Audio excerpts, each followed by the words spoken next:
अस्सलाम वालेकुम नाज़रीन, आप सभी का खैर मकदम ऐसे टाइम्स पर। आइए देखते हैं आज की अहम खबर। बहुत ही अफसोसनाक खबर है, रेप लव अफेयर में धोखा। डेटिंग एप्लीकेशन से बच कर रहे। डेटिंग ऐप के जरिए शादीशुदा एम शिवा नामी डॉक्टर ने दिया एक लड़की को धोखा। तफसलात के मुताबिक डेटिंग एप्लीकेशन के जरिए एम शिवा और इस लड़की की दोस्ती हुई थी। शिवा ने अपना कास्ट ब्राह्मण बताते हुए लड़की को धोखा देकर उसकी जिंदगी बर्बाद कर दी। देखिए ये रिपोर्ट। ओके। मैं मध्य प्रदेश से बिलोंग करती हूँ। मैं यहाँ पर हैदराबाद में मैं जून में मैं यहाँ पर जॉब के सिलसिले में आई थी। मैं यहाँ पर सॉफ्टवेयर में जॉब करती थी यहाँ पर। उसके बाद में मैं डेटिंग ऐप में सितंबर 20 को यहाँ का एक लड़का है जो महबूब नगर अचमपेट से है, कामारेड्डी में गवर्नमेंट एम्प्लॉय है, एमएस डॉक्टर है ऑर्थोपेडिक। उससे मैं बम्बल ऐप में डेटिंग ऐप में मैं मिली थी। उस मुदवत शिवा उसका नाम है। जब हम लोग मिले थे तो उसने मुझे बताया था कि he is 26 year old, he is ब्राह्मण फैमिली, ही इज़ फ्रॉम ब्राह्मण family and he is from Maharashtra and he is single, he is unmarried. After 15 days 20 days I told my family that हाँ मैंने मम्मी को call करके बोला mummy ये लड़का है, क्योंकि मेरी फैमिली में कोई बाउंडेशंस नहीं थी। मैंने उसको बोल दिया था कि मुझे शादी करना है, अगर इफ़ पॉसिबल तो कंटिन्यू करते हैं, otherwise we will go each other way. उसके बाद में उसने मुझे बोला कि नहीं मैं करूँगा शादी। उसके बाद में मेरा एग्ज़ाम थी, लॉ एग्ज़ाम थी, तो मैंने जॉब छोड़ दिया था। तो उसने मुझे बोला कि तेरा ऑनलाइन एग्ज़ाम है तो तू मेरे रूम में आके, जो कामारेड्डी में वो रूम में रहता था, अकेले रहता था, तो वहाँ आकर तू एग्ज़ाम लिख ले। मैंने कहा ठीक है। मैं उसके पास गई, मैं उसके रूम में रहने लगी, तो वहाँ पर मुझे वॉल पे उसके उसके और उसकी बीवी के फ़ोटोज़ लगे हुए थे। तो मुझे नहीं पता था। मैंने उससे पूछा ये लड़की कौन है? तो उसने मुझे बोला कि ये मेरी सिस्टर है।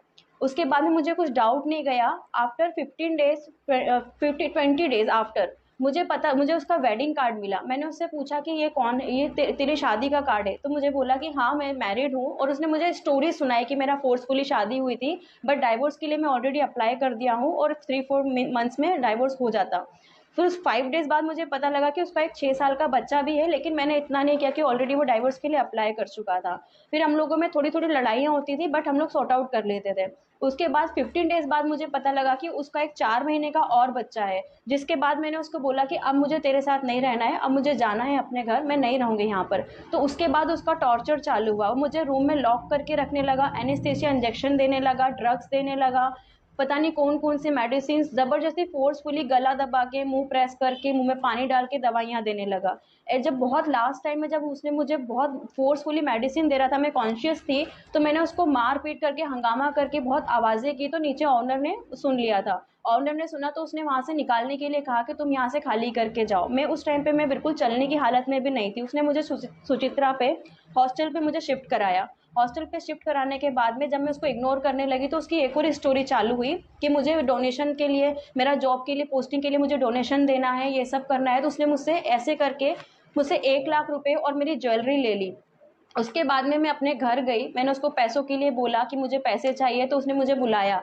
बुला के उसने मुझे रामायण पेट से हाईवे पे मेडचल टोल नाके तक उसने मुझे बहुत मारा। उसके बाद में मेरा फ़ोन तोड़ दिया ताकि मेरे सारे प्रूफ मिट जाए, और मुझे छोड़ दिया। वहाँ से मैं अपना अकेले अपनी सिस्टर के पास जो भोपाल में रहती है वहाँ चली गई। वहाँ जाने के बाद रिकवर होने के बाद में वापस मैं यहाँ हैदराबाद आई। हैदराबाद आने के बाद में मैंने उसको राय दुर्गम पीएस में 0 एफआईआर करके कंप्लेंट फाइल की। कंप्लेंट फाइल करने के बाद में 23 मार्च को वो जेल चला गया। जेल जाने के बाद 20 दिन में वो जेल से बाहर आ गया। बाहर आने के बाद में उसका जीजा, जिसका नाम राजेश है, वो मेरे को थ्रेटन करता है। मुझे बोलता है कि अब तो मेरा साला जेल से बाहर आ गया है, अब जो करना है कर ले, और अकेले मुझे ले जाके बोलता है कि हम लोग बंजारे वाले हैं, तुझे पता नहीं है हम लोग कितना तेरे ऊपर केस कर सकते हैं, हम लोग उल्टा केस करेंगे, ये नहीं तो हम लोग तेरा मर्डर करवा देंगे, तू यहाँ पर अकेली है, तेरा कोई कुछ नहीं, हमारा कोई कुछ नहीं कर सकता, हम लोग तेरा मर्डर करवा देंगे। एफआईआर जब बुक हुई तो मैंने उसके ऊपर 417, 376, 342, 323 एंड 506 ये एफआईआर है। ये सेक्शंस मैंने उसके ऊपर लगवाए थे। या मेरे पास उसकी फोटोज हैं। ये शिवा है, ये मुदवत शिवा जो डॉक्टर है, ये मेन एक्यूज्ड है। और ये इसका जी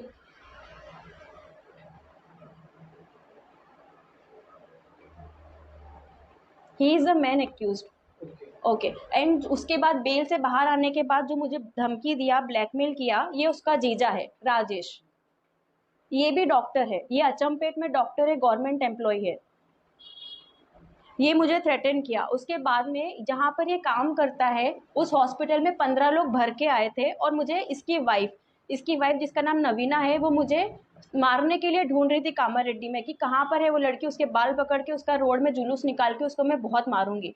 तो उसके हॉस्पिटल वालों ने मुझे सेफ़ली अपना प्रोटेक्शन के साथ में मुझे अपना सेफ़ली रखा कि ताकि इस लड़की को कुछ प्रॉब्लम ना हो।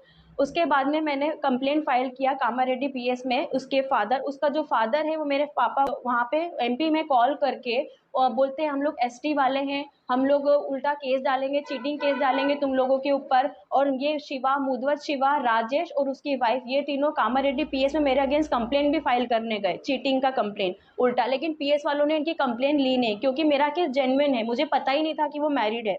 उन्होंने नहीं लिया। इसकी एक फ्रेंड है, एडवोकेट फ्रेंड है, वो और इसका फादर मिलके मेरे पापा को कॉल करके उल्टा ब्लैकमेल कर रहे हैं कि पूरा खानदान तुम्हारा अंदर चला जाएगा, हम लोग एसटी वाले, हमको अलग से प्रोविजन मिलता है। और ये वहाँ पे एमपी में ये लोग ज़बरदस्ती, ये लोग वहाँ पर कुछ ना कुछ पॉलिटिकल सपोर्ट लगा के मेरी फैमिली में, मेरे घर में 4-4 अननोन लोग भेज रहे हैं। वहाँ पर किसी को पर्सनली किसी को इन्होंने हायर कर रखा है, मेरी मम्मी को, मेरे पापा को कॉल करके ये लोग केस कॉम्प्रोमाइज़ के लिए धमकी दे रहे हैं। इसलिए मैं अब यहाँ पर मैं चाहती हूँ कि इसका बेल कैंसिलेशन हो जाए और उसको वापस से जेल जाए ताकि वो मुझे फिर से थ्रेटन ना करे। और मैं ये चाहती हूँ कि उसका जो लाइसेंस है वो कैंसिल कर दिया जाए, इसकी डिग्री कैंसिल कर दिया जाए, क्योंकि ये शो ऑफ करके कि ये डॉक्टर है, ये यहाँ पे बच्चियों को फंसाता है, ये ट्रैप करता है कि कोई लड़की बाहर से आ रही है, मैं उसको ट्रैप करूँ, क्योंकि उसके लिए ईज़ी हो जाता है उन लड़कियों को इन्फ्लुएंस करना। इसलिए मैं चाहती हूँ, मेरी तेलंगाना गवर्नमेंट से अपील है कि इसका लाइसेंस, उसकी डिग्री सब कैंसिल कर दी जाए। अभी प्राइवेट हॉस्पिटल, कौन से हॉस्पिटल में काम करता है? प्राइवेट हॉस्पिटल में, ये लाइफ हॉस्पिटल में काम करता है और कामारेड्डी टाउन डिस्ट्रिक्ट जो हॉस्पिटल है वहाँ पर ये काम करता है एज ऑर्थोपेडिक। मैं यहाँ पर तेलंगाना में रह रही हूँ क्योंकि उसको फिर से बेल कैंसिल हो जाए और उसको जेल हो, इसलिए मैं इस सिलसिले में यहाँ पर हूँ। तो ये लोग चाह रहे हैं, इसके जो पर्सनल एडवोकेट है, इसकी फ्रेंड है, ये लोग मेरे फैमिली वालों को थ्रेटन कर रहे हैं कि इसको यहाँ से लेके जाओ, ये मुझे यहाँ पर रहने नहीं दे रहे, अदरवाइज ये बोलते हैं कि you will see your and. तो इसलिए मैं ये आप लोगों से अपील कर रही हूँ, government of Telangana, DGP sir, home minister, मैं आप लोगों से अपील कर रही हूँ कि इसके ऊपर जल्द से जल्द एक्शन लिया जाए, क्योंकि मेरी फैमिली भी जो एमपी में है उन लोगों को भी अपनी जान का खतरा है। मेरे 2 भाई हैं जो कॉलेज जाते हैं, अकेले आना जाना करते हैं, उन लोगों को भी खतरा है।